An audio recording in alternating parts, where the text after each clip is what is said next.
हमारे दोस्त भाई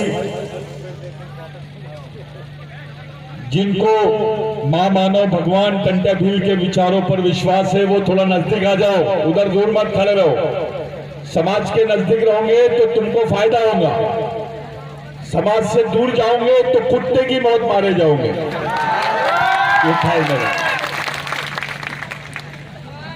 आप लोग बहुत सारी बातों पर आप लोगों ने चर्चा सुनी, बहुत सारे विषय आप लोगों के सामने आए। मैं कुछ अलग बात करना चाहता हूं। मैं एक सवाल आप लोगों से पूछना चाहता हूं, क्या आप भगवान टंटा भील के वंशज हो या नहीं? आपको भगवान टंटा भील पर विश्वास है या नहीं? अगर है तो मेरा एक सवाल का जवाब दो। सवाल यह है परमार जी, जितने बुद्धिजीवी है सब लोगों से मेरा सवाल है, और मेरे से भी, अपने आप में भी मेरे लिए भी एक सवाल है कि जबलपुर के जेल के बाहर में, जेल में टंटा मामा को फांसी दी है, ऐसा ये लोग बोल रहे हैं या फिर से सुनो अच्छे से मैं जो बता रहा हूं। हमारे भगवान को, हमारे बाप को इन्होंने ऐसा बताया कि जबलपुर की सेंट्रल जेल में फांसी दे दिए। दूसरी तरफ जब इनसे पूछा गया कि हमारे भगवान की लाश कहां है, उनकी बॉडी कहां है, उनका पार्थिव शरीर कहां है, तो इन्होंने बताया कि वो तो हमने गाड़ दिया। फिर कुछ लोग आए, उन्होंने बताया कि नहीं, इन्होंने तो वो पाताल पानी में टंटा मामा को फेंक दिया। भाइयों, पाताल पानी में भी टंटा मामा की कब्र नहीं है, जबलपुर के सेंट्रल जेल में भी टंटा मामा की कब्र नहीं है, नागपुर के सेंट्रल जेल में भी टंटा मामा की कब्र नहीं है। तो मेरा एक सवाल है, इस देश में गांधी की कब्र मिलती है, इस देश में सावरकर की कब्र मिलती है, इस देश में बाबा अम्बेडकर की कब्र मिलती है, इस देश में डकैतों की कब्र मिलती है, इस देश में दलालों की कब्र मिलती है। टंटा मामा की कब्र क्यों नहीं मिली? कहां गया? कहां पर है टंटा मामा? अरे इतनी बड़ी कौम थी, किसी कौम के एक नेता ने यह सवाल नहीं पूछा कि हमारे आदमी को, हमारे क्रांतिकारी को आपने फांसी तो दे दी है, कम से कम उनका शरीर हमको वापस कर दो। यह सवाल किसी ने नहीं पूछा। ये आज रहस्य का जमाना, रहस्य बन गया है ये बात। आज आप लोगों ने टंटा मामा का शहीद दिन बोल रहे हैं, आप लोग सब लोग टंटा मामा का शहीद दिन मना रहे हैं, लेकिन आपको मालूम नहीं है आपके भगवान को कहां गाड़ा गया है। कोई ये नहीं बताता कि उनको कहां जलाया गया है। और समाज चुप है, खामोश है समाज। उसको चिंता पड़ी है नेताओं की, उसको चिंता पड़ी है पार्टियों की, उसको चिंता पड़ी है शंकराचार्य की, उसको चिंता पड़ी है आमदेव, रामदेव, कामदेव की। अभी कोई ताली नहीं बजाएगा, हम लोग केवल बात करने के लिए आए हैं। मैं नागपुर से आपकी तालियां सुनने नहीं आया हूं, आपकी गालियां सुन सकता हूं लेकिन तालियां नहीं। मेरा यह सवाल है आप लोगों से कि ये कैसी कौम है जिसके भगवान के बारे में, उसकी लाश के बारे में उसको खुद को नहीं मालूम, और उसकी आज पुण्यतिथि मना रहे हैं हम लोग। कैसा हुआ है कि कभी आपके पिताजी मर जाते, उनको कहां गाड़ते आपको मालूम होता है? ये तो देश का बाप था, इस देश का बड़ा बाप था, इस देश का आजा था, इस देश का सबसे बड़ा क्रांतिकारी था। अंग्रेजों के साथ में लगातार 16 साल हथियारबंद लड़ाई लड़ने का जो रिकॉर्ड है वो महामानव भगवान टंट्या भील के नाम पर है। इतिहास में किसी ने नहीं लड़ा। इतनी बड़ी लड़ाई भारत में किसी शहीद ने नहीं लड़ा है भाई। बिरसा मुंडा को भी इतनी बड़ी, इतना समय उनके हिस्से में नहीं आया, उनके मुकद्दर में नहीं आया। हथियार बंद लड़ाई और ऐसे लोगों के सहारे जिनके बदन पे कपड़े नहीं है, जिनको खाने को रोटी नहीं है, जिनकी मां बहनों पे आए दिन बलात्कार होते थे, जिनकी जमीनें सड़क सड़क पे खड़े होकर जमींदार छीन लेते थे, वो कौम को खड़े करके टंट्या मामा ने 30 साल तक 15 साल तक के यहां पर हथियार बंद लड़ाई लड़ा है। मामूली बात नहीं है। टंट्या मामा का नाम कोई शाहरुख खान का नाम नहीं है, कोई आमिर खान का नाम नहीं है, किसी भगवान का नाम नहीं है। ये भगवान का भी भगवान है। मैं आपसे पूछता हूं, मैं ऐसा क्यों बोल रहा हूं? हमारे लिए शंकराचार्य उतना महत्व का नहीं है, हमारे लिए कोई धर्मगुरु उतना महत्व का नहीं है। हमारे लिए ये लोग इसलिए महत्व के हैं क्योंकि आपके बदन पे कपड़े हैं, ये टंट्या मामा की देन है। आपके पास में एक जमीन है, ये टंट्या मामा की देन है। आपके पास में नौकरी है, ये भी टंट्या मामा की देन है। इस दुनिया में अगर भगवान है तो चलो किसी भी भगवान के पास, सुपरहिट भगवान के पास चलते हैं और उसको बोलते कि चलो ये बेचारे बेरोजगार आदिवासी बच्चे हैं, ये बेरोजगार हमारी मां बहनें जिनके बदन पे कपड़े नहीं है, जिनको खाने को रोटी नहीं है, इनका इंतजाम कर दो। भगवान के भी बस की बात नहीं है। जो बात भगवान के बस की नहीं थी वो टंट्या मामा ने करके बताया। आप अपने बाप से पूछो और उनके बाप से पूछो कि आपके पास जमीन कहां से आई। पहला सवाल, आपके पास जमीन कहां से आई और ये जमीन किसने दिया आपको? राम भगवान ने दिया, कृष्ण भगवान ने दिया, किसी और भगवान ने दिया? कौन से भगवान ने तुमको जमीन दिया, थोड़ा बताइए। मैं ये सवाल इसलिए पूछ रहा हूं कि आदिवासी की जिंदगी जमीन के बगैर अधूरी है, उसकी संस्कृति जमीन के बगैर अधूरी है, उसकी पहचान जंगल के बगैर अधूरा है। इसलिए उसको जल जमीन जंगल से देखने का, जल जमीन जंगल के जरिए देखने का जो तत्वज्ञान बिरसा मुंडा ने बताया है, वो तत्वज्ञान बुनियादी तौर पे टंट्या मामा का तत्वज्ञान है। मेरे भाइयों, मैं आप लोगों से पूछता हूं, आपको मालूम है आपको क्या बोलते थे पहले? गुनेगार जमात बोलते थे, गुनेगार जमात। गजानन दादा ने यहां पर आके बोला कि ये टंट्या मामा के डकैत कौम के लोग हैं, अब डकैती होंगे यहां पर। ये टंट्या मामा के पहले भी डकैत बोलते थे, टंट्या मामा कोई नहीं बोलते थे। वो तो क्रिमिनल ट्राइबल एक्ट था, उसमें बिल पास किए गवर्नमेंट ने कि जो लोग अंग्रेजों के खिलाफ में, जमींदारों के खिलाफ में, यहाँ के पंडितों के खिलाफ में बगावत कर रहे हैं, ऐसे लोगों को क्रिमिनल ट्राइबल बोला जाए, गुनेगार जमात बोला जाए। पूरे विश्व के आदिवासियों के इतिहास में ऐसा पन्ना कहीं नहीं मिलता है जहां पे ऐसा लिखा गया हो कि ये क्रिमिनल ट्राइब है, इसको मार दो, इसको मारने के बाद उसकी सजा नहीं होगी। इसको देखते से गोली मारने की बात थी परमार दादा, याद रखो। किसी कौम के खिलाफ में ये कानून पास नहीं हुआ जो आदिवासियों के खिलाफ में हुआ है। उसमें से भील, भिलाला, बारेला, ये एक कौम है। मेरे को शर्म आ रही है भील, भिलाला, बारेला बोलने के लिए। मेरे को एक जन ने आते आते अभी एक सवाल पूछा, मैं चाय की दुकान पे खड़े रहा, नागपुर से जब निकला था।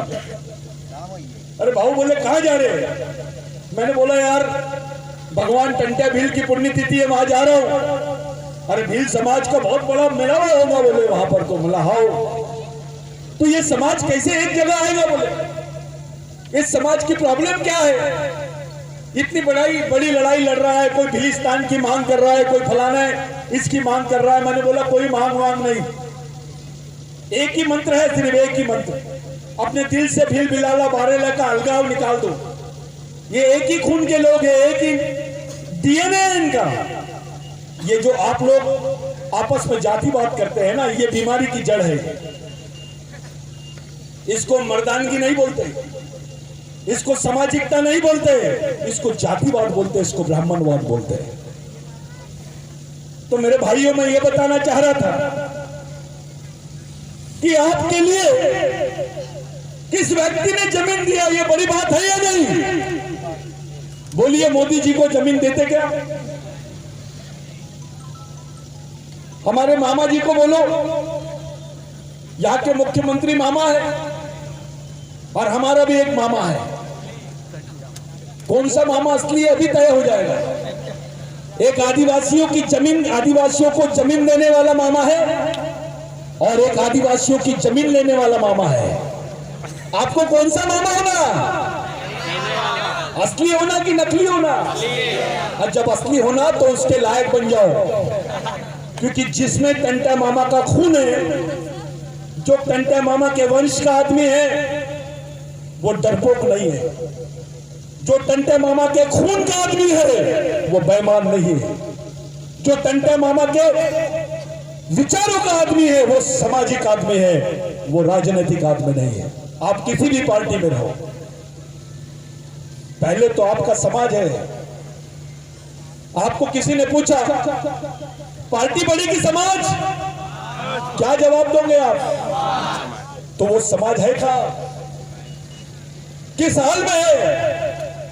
आधे इधर भग रहे, टंटा मामा के लगते जिगर आधे इधर आधे उधर। ये कार्यक्रम नहीं होना। अरे आप किस आदमी की औलाद है भाई? पूरे देश के लोग आज पूरी कौम की तरफ देख रहे हैं, भीलों की तरफ देख रहे हैं, भील वंश के लोगों की तरफ देख रहे हैं। आप समझ लीजिए, भगवान टंटा भील से महामानव क्रांति सूर्य भगवान बिरसा मुंडा ने प्रेरणा लिया। टंटा भील से बाबूराव शर्मा के ने प्रेरणा लिया। टंटा भील से राघोजी भांगरे ने प्रेरणा लिया। सभी ने टंटा भील से प्रेरणा ली। आपसे पूछता हूं, अगर सब लोग टंटा भील से प्रेरणा लेते हैं तो उसके वंश के लोगों से भी प्रेरणा लेना चाहिए कि नहीं? तो हमने कौन सा आंदोलन चला है टंटा भील का, बताइए। एक उदाहरण दीजिए मेरे को, जहां टंटा भील के जुबान से उनके कार्यकाल में भील अलग, भिलाला अलग, बारेला अलग, गोंड अलग, कोरकू अलग, कोई नहीं। टंटा भील ने ऑर्डर किया रेंगा कोरकू को कि ये अपना आदमी है लेकिन कौम के खिलाफ गया, उसके दोनों हाथ काट डाले। मैं आपको इसलिए बताना चाहता हूं क्योंकि उनकी पुण्यतिथि में आप लोग आए हैं, आप लोग उनके शहीद दिन पर आए हैं। ये मामूली आदमी नहीं है, ये भगवान का भी बाप है। इसको आप लोग हल्के से मत लीजिए। आपके जीवन में जो दुख है, जो तकलीफ है, समाज में जो एकता नहीं है, लोग हमारा जो शोषण कर रहे हैं, लोग हमारी मां बहनों की इज्जत इसलिए लूट रहे हैं क्योंकि हमने टंटा मामा के विचारों को छोड़ दिया। अगर हम टंटा मामा के विचारों को चलते तो किसी की औकात नहीं है हमारी मां बहनों की तरफ उंगली दिखाने की। ये वो नाम है जिस नाम के लिए आप लोग यहां पर आए हैं। मेरे भाइयों, मेरा पहला सवाल आप अपने दिमाग में रखे जाना कि आखिर टंटा मामा को गायब कहां किया गया, कहां रखा गया टंटा मामा को, और क्या कारण था कि टंटा मामा की बॉडी को गायब किया गया। इसको खोजो, इस पर समझो, इस पर बात करो। टंटा मामा को गुंडा बोला गया, टंटा मामा को डकैत बोला गया, टंटा मामा को लुटेरा बोला गया। ये कैसा लुटेरा है यार कि अमीरों को लूट के गरीबों को बांटता है। ये लुटेरा है। जो गरीबों की जमीन उसको वापस दिलाता है वो लुटेरा है। जो किसी गरीब को उसके मजबूरी के लिए, उसके काम के लिए, उसकी शादी के लिए, उसकी पढ़ाई के लिए, उसके जीने के लिए उसको साधन देता है वो डकैत है। ये साले टंटा मामा को बदनाम करने की चाल है। ये जानते थे कि इस जमीन का सच्चा भगवान टंटा मामा है, ये जानते थे और आज भी वही कोशिश चल रही है।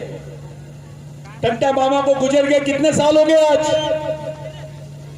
कितने साल हो गए? कितने? 131 साल बाद हमको अपना भगवान याद आया है। अपने बाप को पूछ रहे हैं 131 साल बाद हमको समझ में आ रहा है हम किसकी औलाद है। लोग टंटा मामा का फोटो लगाने के लिए डरते थे, अरे मेरे को डकैत बोलेगा, और ये अधिकतर पढ़े लिखे लोग करते थे। मैंने पढ़े लिखे लोगों को बताना पड़ा कि भैया अबे पहले एक एक्ट था, उस एक्ट का नाम था हेरिडिटरी एक्ट। गुनहगार का बच्चा गुनहगार, क्रिमिनल ट्राइब का बच्चा क्रिमिनल ट्राइब, ये एक्ट था। तुम्हारा नाम क्रिमिनल ट्राइब में था, यानी तुमको गुनहगार, पैदाइश से गुनहगार थे हम। और जैसा बच्चा पैदा होता था तो समझ लेने का कि वो गुनहगार है। तो साथियों, गवर्नमेंट सर्विस में अगर आपके ऊपर कोई केस है तो नौकरी लगती क्या? हाँ या नहीं बोलो? इसलिए आदिवासियों को उस वक्त भीलों को, बिलाला को, बारेला को, पावरा को, कोरकू को, गोंड को नौकरियां नहीं मिलती थी, क्योंकि उनको क्रिमिनल ट्राइब बोला गया था। सरकारी नौकरी में उनको भागीदारी नहीं थी। साथियों, ये मैं क्यों बता रहा हूं आपको? क्योंकि आपके दिमाग में रहना चाहिए, बहुत लोगों को गलतफहमी है कि वो कैसे उसको आरक्षण मिला है, इसकी पार्श्वभूमि आपको समझना पड़ेगा। टंटा मामा ने रेंगा कोरकू उनके सबसे वफादार आदमी थे। रेंगा कोरकू गए टंटा मामा के पास कि भगवान, पूरे टंटा मामा के जितने सैनिक थे वो उनको भगवान बोलते थे, और टंटा मामा अपने सैनिकों को मालिक बोलते थे। मालिक ये बहुत बड़ा वर्ड होता है। टंटा मामा अपनी कौम को मालिक बोलते थे, मैं बताऊंगा। पहले ये बात समझ लीजिए, जब रेंगा कोरकू ने बोला कि भगवान अपने को यहाँ पर गवर्नमेंट सर्विस नहीं मिलेगी, होलकर के जमाने की बात कर रहा हूं मैं, जब अंग्रेजों का और होलकर साम्राज्य का, राज्य का यहाँ पे राज चलता था, अपने को गवर्नमेंट सर्विस नहीं मिलेगी, सरकार में नौकरियां नहीं मिलेगी, क्योंकि अपने आगे गुनाहगार लिखा हुआ है।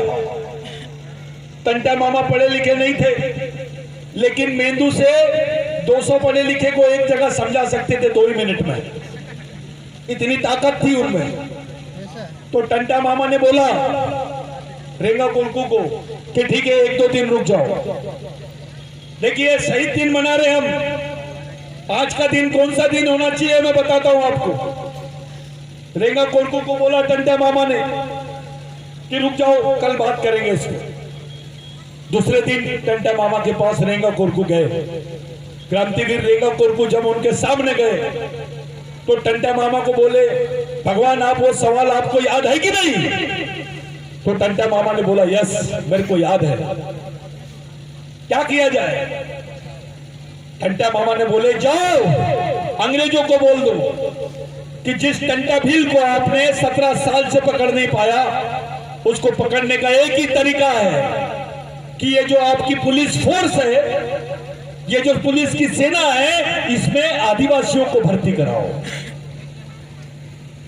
पहले समझ लो मैं क्या बोलना चाह रहा हूं। जिस आदमी को आपने याद किया उसने अपने जान की कुर्बानी दिया, उसमें तुम्हारी रोटी में उसका खून शामिल है, तुम्हारी रोजी में उसका खून शामिल है, तुम्हारे कपड़ों पे अभी भी उसके दाग है, तुम्हारी मां बहनों के माथे पे अभी भी टंटा मामा का सिक्का है।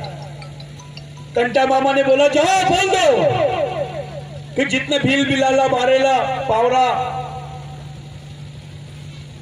कोरकू है, गोंड है, इनको पुलिस में भर्ती कर दो।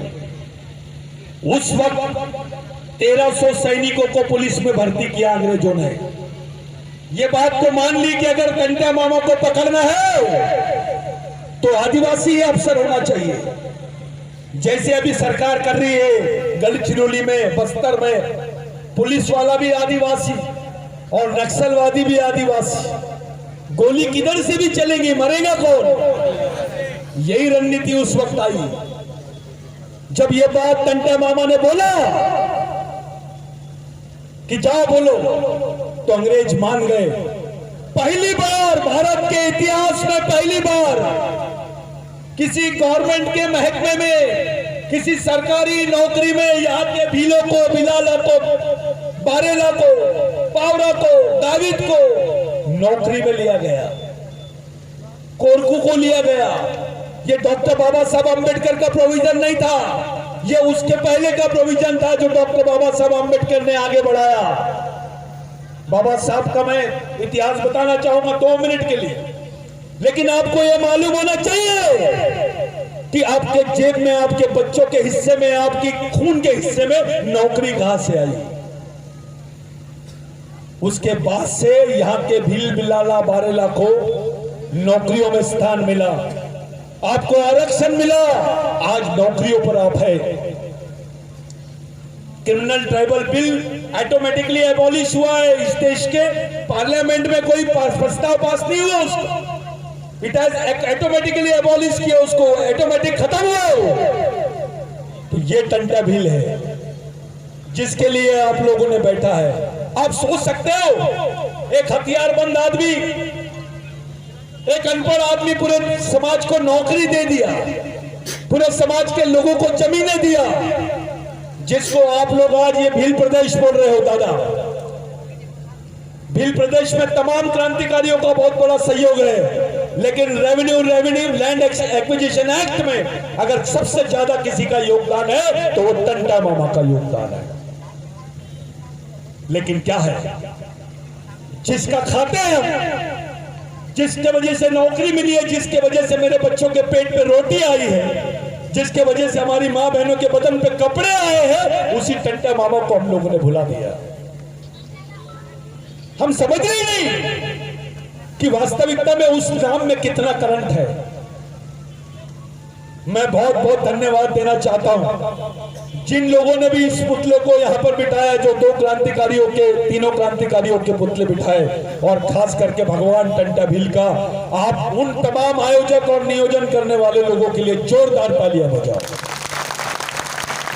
ये सच्चे नेता, नहीं तो यहां तो मिनिस्टरों की फटती है टंटा मामा के नाम से। अब एक खून का है तो लगा पीछे वोट, उनका पोस्टर लगा, फोटो लगा और बोल ये मेरा बाप है। ये डरने वाली बात नहीं होना, ये भगने वाली बात नहीं होना। टंटा मामा की बात वो आदमी कर ही नहीं सकता जो भगता है समाज से। टंटा मामा बहुत बड़ी चीज है भाई। टंटा मामा का इतना, यानी आदिवासियों का इस जमीन पर पहला भगवान मैं मान लूंगा टंटा मामा। वैसे तो हमारे लिए हर शहीद हमारा भगवान है, लेकिन बुनियादी रूप से जिस तरीके से हम भारत के इतिहास को देखते हैं, टंटा मामा का कोई तोड़ नहीं है। टंटा मामा को बहुत छोटा बताया गया है। मेरी आप लोगों से दरखास्त, ये पहलू पे आप लोग ध्यान दो। अब दूसरा पहलू पे आ जाता, मेन वाले, जिस पे आजकल बहुत चल रहा है, करंट टॉपिक। दादा ने बताया कि मध्य प्रदेश गवर्नमेंट आदिवासियों की जंगलों को बेच रही है। मैंने 5 साल पहले बताया था कि ये लोग लैंड बैंक बना रहे हैं।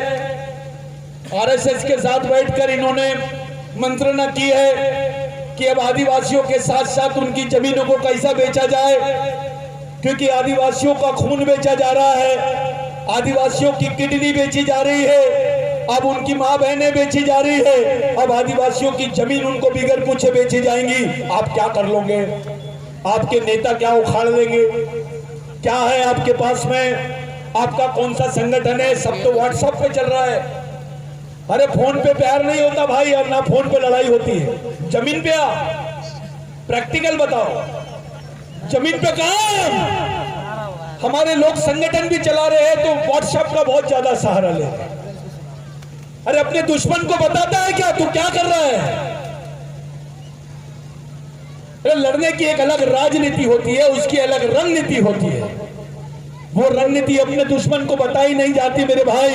अपनी संगठन की शक्ति का प्रदर्शन मत करो, अपनी संगठन की शक्ति को छुपाओ। जितना छुपाओगे उतनी मजबूत बनेगी वो। अंडरग्राउंड काम करना शुरू करो, एक नए सिरे से शुरू करो।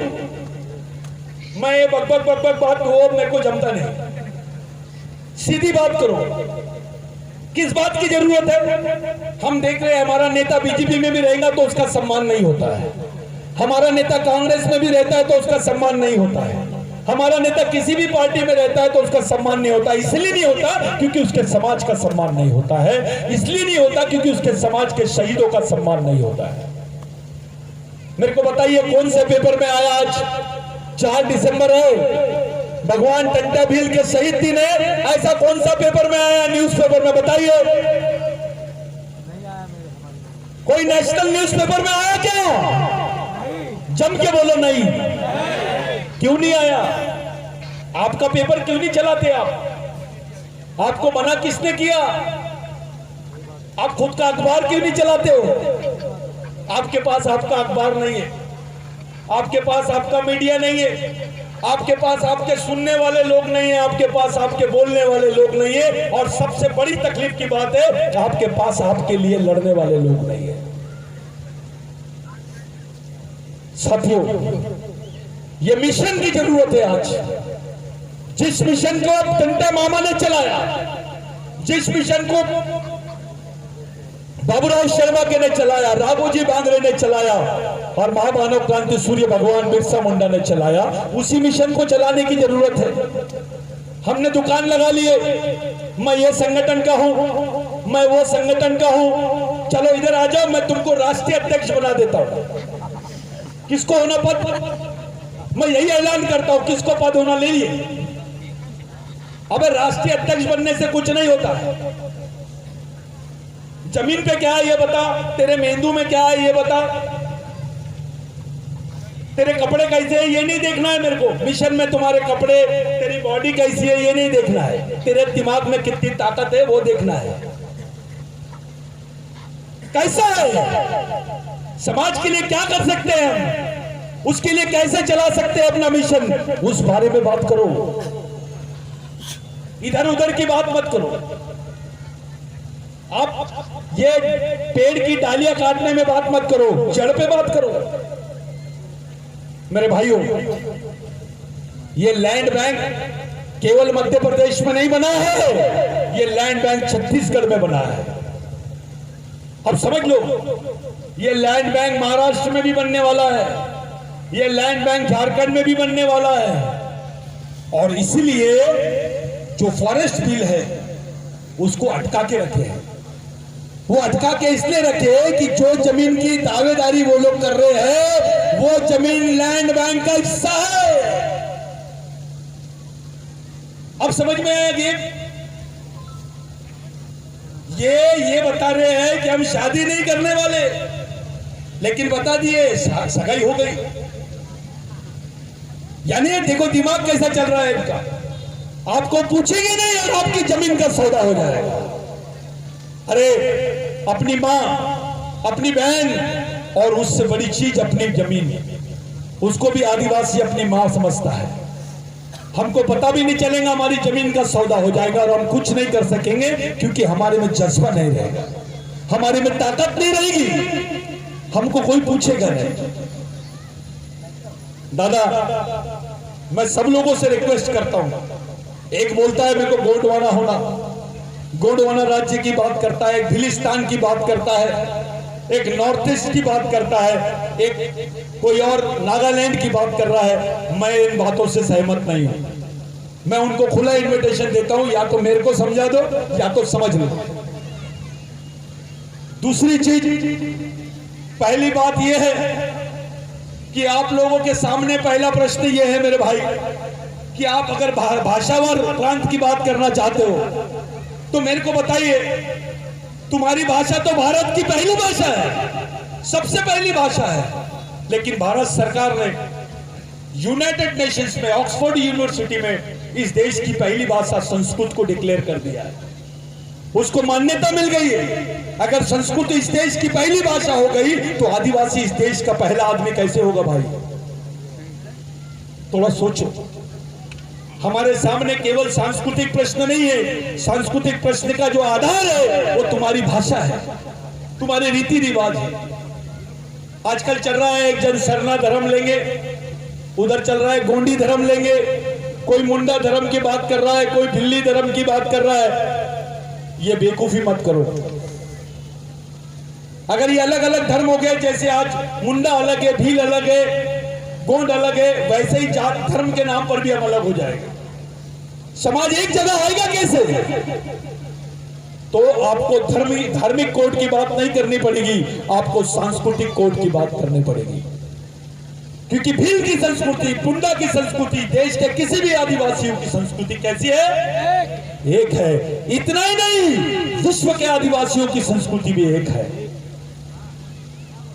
भाइयों, मैं जाते जाते 2-3 बातें बोलना चाहता हूं। मेरी तबीयत थोड़ी ठीक नहीं है, लेकिन हमारे बॉस का ऑर्डर था आना है, तो कार्यकर्ताओं को दौड़ना पड़ता है कि जहां से ऊपर से ऑर्डर आया जाना है तो जाना है।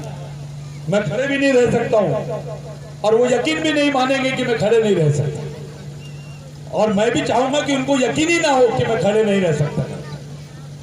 तो मेरा एक सवाल यह है, मैं जाते जाते एक बात आप लोगों के बीच में रखना चाहता हूं कि क्या ऐसी परिस्थिति को आप निर्माण कर सकते हो क्या कि पूरे देश के आदिवासियों के लिए एक ही? मैं इसलिए बोल रहा हूं कि भाइयों, इस भिलिस्तान एरिया में आरएसएस ने 5 लाख कैडर बनाए हैं। कितने?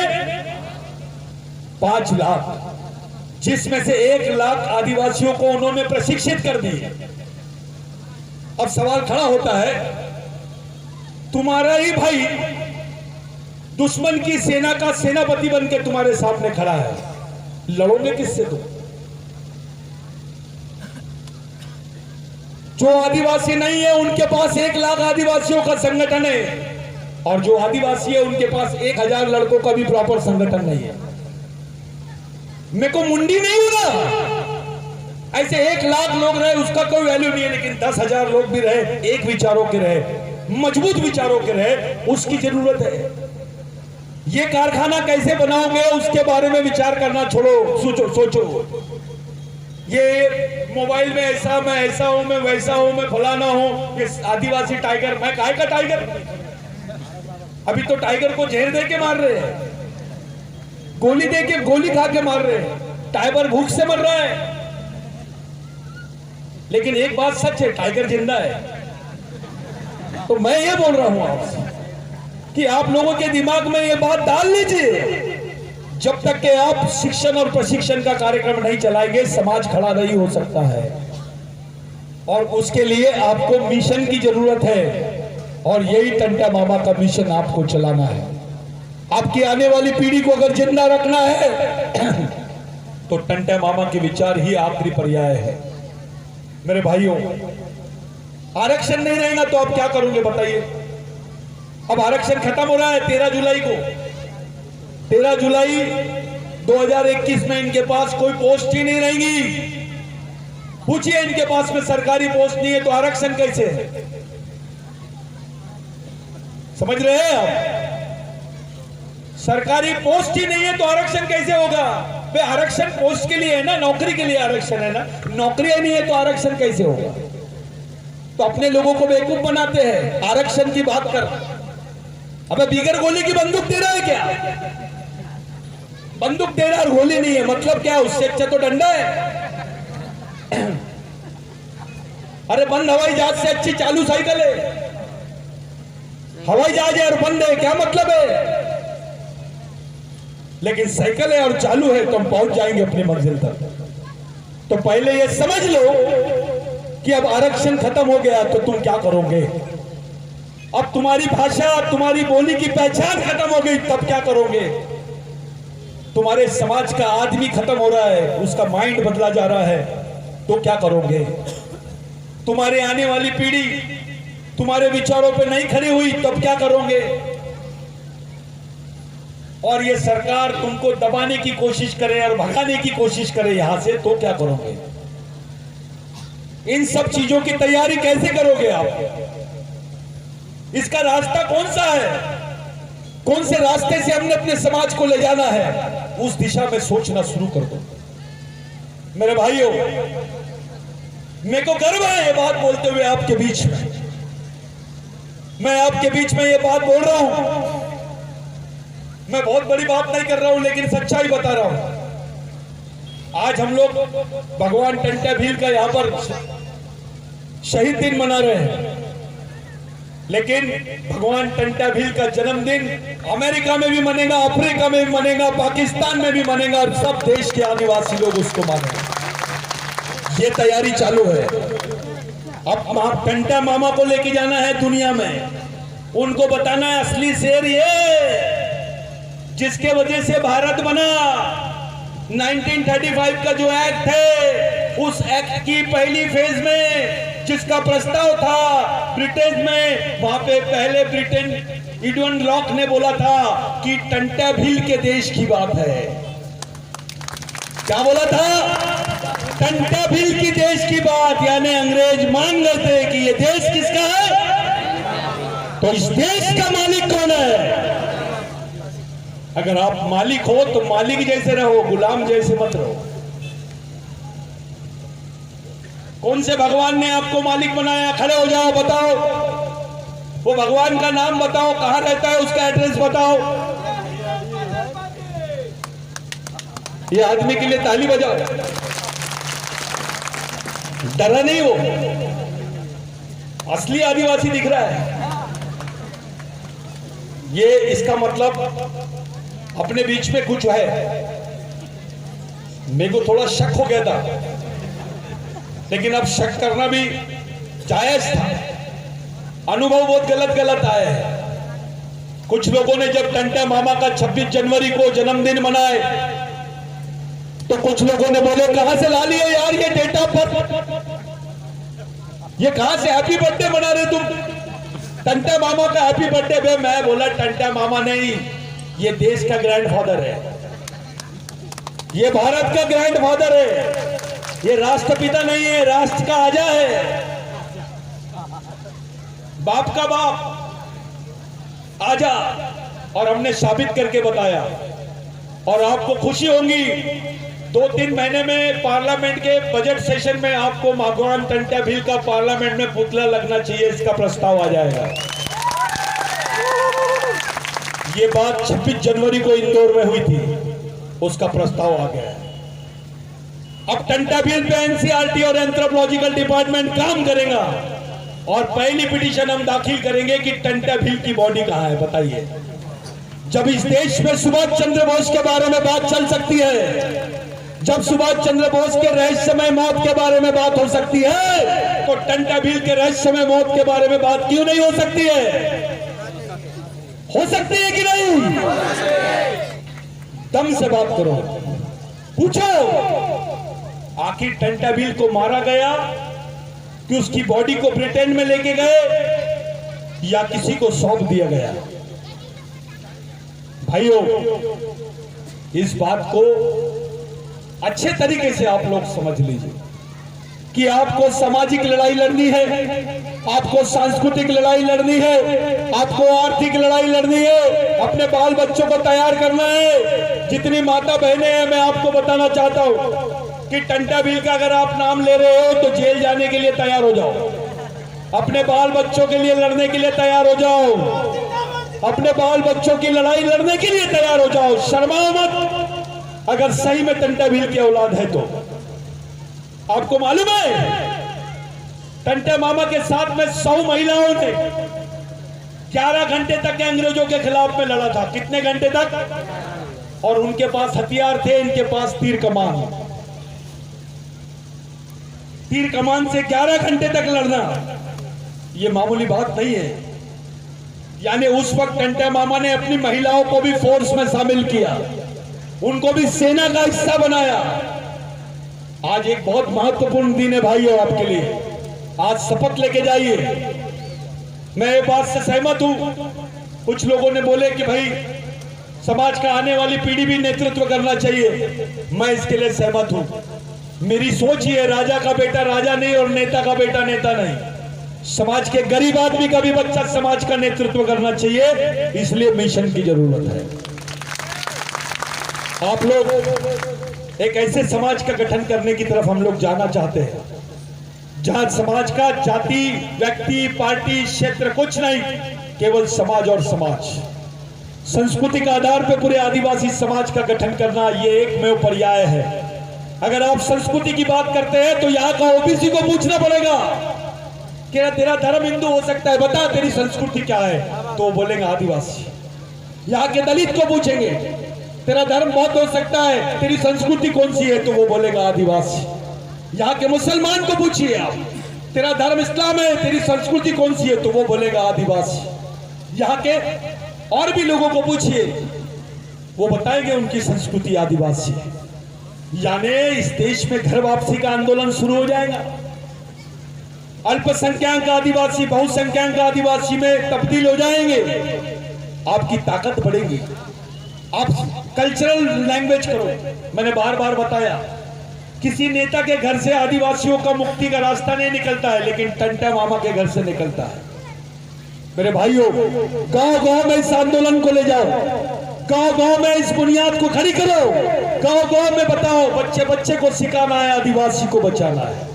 अपने बच्चों को तैयार करो, अपने आने वाली पीढ़ी को तैयार करो। मैं इतनी भीड़ देख लिया, मेरे को लगा ये सब नए लोग हैं, तो मैं अपनी पुरानी शैली में बात करना चाह रहा था। आप लोगों से मैं मिला, मेरे को बुलाया आप लोगों ने, मैं इतने बड़े फंक्शन में मैं शामिल हुआ, और मेरे जो वरिष्ठ लोग हैं, मेरे बॉस लोग हैं, मैं उनका भी धन्यवाद देना चाहता हूं कि काफी जोरदार आप लोगों ने मेहनत करी। एक बार उन लोगों के लिए तालियां बजा दो जो लोगों ने इतनी मेहनत से आप लोग आए हैं।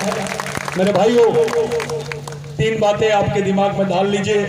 एक, आपको सामाजिक संगठन का गठन करना है टंटा मामा के मिशन के लिए। आपको गांव गांव में जाना है, हर आदमी को जोड़ना है, अपनी मेहनत का पैसा, कुछ पैसा इस मिशन को चलाने के लिए देना है, क्योंकि इस मिशन में पढ़े लिखे लड़के कम काम करेंगे, उनको जो खानदान है उनकी रोजी रोटी का, उनके घर का, वो तो भी आप लोगों ने देना चाहिए। उतना प्रबंध करो। और ये आंदोलन यहाँ से नहीं, ये आंदोलन पूरे देश में चलना चाहिए। देश पहचानना चाहिए टंटा मामा कौन है, टंटा भील कौन है। मैं आप लोगों से, ये पार्टी वार्टी के दायरे से बाहर आ जाओ। वो बाहर की बात है, ये अंदर की बात है। समाज ये अंदर की बात है, पार्टी, संगठन, नेता ये बाहर की बात है। जब बात समाज की होती है तो बंद दरवाजों में होनी चाहिए। मैं आप तमाम लोगों का शुक्रिया अदा करता हूं। मेरे से ज्यादा मैं बोल नहीं पाऊंगा, खड़े नहीं रह पाता हूं, लेकिन ये नए लड़के जितने हैं, मैं उन लोगों को हाथ जोड़ के विनती करता हूं, बेटा सब लोगों से विनती करता हूं, अपने ब्रेन में ताकत पैदा करो, सोचना शुरू करो, एक अच्छी सोच लाओ। टंटा भील की आइडियोलॉजी क्या है ये बताओ। लोग चुप हो जाते हैं जब हम टंटा भील के बारे में बात करते हैं। किसी दिन हम टंटा भील की आइडियोलॉजी के बारे में जब बात करेंगे तो रोंगटे खड़े हो जाएंगे, आंख से आंसू निकलते हैं। आप लोग एक ऐसे मिशन की तरफ जा रहे हो जहां जिंदगी कोई मायना नहीं रखती। मैं आपसे पूछता हूं, क्या आपके बाप ने आपके लिए जान दिया? क्या आपके भाई ने आपके लिए अपने आप को सूली पे लटकाया? जिसने अपने लिए किया, मैं किसी राजा वाजा को नहीं मानता, यही राजा है। इनके वजह से जमीन आई, राजाओं के वजह से नहीं आई, क्योंकि इस समाज के साथ तो हमेशा गद्दारी हुई। सरदार ही गद्दार था। अपना रियल सरदार टंटा मामा है, बिरसा मुंडा है, राघोजी भांगरे है, बाबूराव शर्मा के है और बाकी लोग हैं। मैं आप लोगों से विनती करता हूं, अरे कुर्सी का कोई ना, तुम टेंशन मत लो। तो मैं एक बात बोल रहा हूं, जो नए पीढ़ी के लड़के हैं, आप लोग कैडर्स में, शिविर्स में बैठो। आप अपने दिमाग में मत डालो मैं ये संगठन का हूं, वो संगठन का हूं, ये दिमाग से निकाल दो मेरे भाइयों। अपने दिमाग से निकालो। संगठन छोड़ो, समाज छोड़ो। संगठन छोड़ो, समाज छोड़ो। ये अभियान टंटा मामा का कसम खा के आप लोगों को चलाना है। ये जमीन क्रांति जमीन बनना चाहिए। ये जमीन को, इस मीटिंग को सब लोगों ने याद करना चाहिए। यही मैं आप लोगों से बोलने के लिए नागपुर से यहाँ आया हूँ। मैं उम्मीद करता हूँ आप लोग इस बात को जरूर सुनेंगे, इस बात को जरूर, इसका आप लोग विश्लेषण करेंगे और इस पर काम से लगेंगे। कोई पर्याय नहीं है, ये फालतू की बातें हैं, ये फूकनार बातें हैं, ये ऐसा है, वो वैसा है, ये ऐसा कुछ नहीं होता। समाज को एक जगह लाओ, उसको तैयार करो, उसको ब्रेन से तैयार करो, उसको संगठित करो, एक प्रेशर बनाओ अपने लोगों का, एक सामाजिक दबाव बनाओ, ताकि कोई भी नेता रहे, बैठ बोले तो सो जाना चाहिए। क्या बोला मैंने? बैठ बोले तो सो जाना चाहिए। इतना प्रेशर आप लोगों ने बनाना चाहिए। मैं आप लोगों को बताना चाहता हूं कि आपके लिए कोई पर्याय नहीं है समाज के मिशन के अलावा। कोई दूसरी दुकान आपको बचा नहीं सकती, कोई दूसरी दुकान में आपका ट्रीटमेंट नहीं हो सकता, आपका राशन पानी नहीं मिल सकता। आपको मिशन चलाना ही पड़ेगा, दूसरा कोई पर्याय नहीं है। कोई भगवान भगवान शंकराचार्य भंकराचार्य कोई कुछ नहीं करता। अपना main whole and sole boss कौन है, इसको लेके चलो। God of God, father of father, brother of brother, ये वो नाम है जहां से क्रांति शुरू होती है, जिसके तलवों में लिखा हुआ था कि ये आदिवासी है। आपको शायद नहीं मालूम होगा, रेंगा कोरकू ने जेल में बोला कि साहब टंटा मामा ने अपने दोनों पैर पे गुदा के रखा है मालिक। इसलिए टंटा मामा का नारा है, सरकार देश की चालक है। थोड़ा जोर के बोलो, वहां तक आवाज आनी चाहिए। सरकार देश की चालक है, सरकार देश की चालक है। मैं जिंदाबाद सुनना चाहता हूं। क्रांतिवीर टंटा भील जिंदाबाद, जिंदाबाद, जिंदाबाद। भगवान टंटा भील जिंदाबाद, जिंदाबाद, जिंदाबाद। भगवान बिरसा मुंडा जिंदाबाद, जिंदाबाद, जिंदाबाद। साथियों, अब उल्टा नारा देंगे। मैं बोलूंगा जो जमीन सरकारी है, आपको क्या बोलना है? जो जमीन सरकारी है वो जमीन हमारी है, जो जमीन सरकारी है वो जमीन हमारी है। ये नारा याद है, ये नारा भी लेके जाओ टंटा मामा का। बच्चे बच्चे को सिखाना है, आदिवासी को बचाना है। बच्चे बच्चे को सिखाना है, आदिवासी को बचाना है। साथियों, किसी भी आंदोलन, किसी भी महापुरुष के सम्मान में जब आप लोग देखते हैं तो उसके विचारों को देखो, उसके त्याग को देखो, उसके बलिदान को देखो और उसके विचारों पर चलने वाले मिशन को देखिए। यही मेरी आप लोगों से विनती है। जय आदिवासी।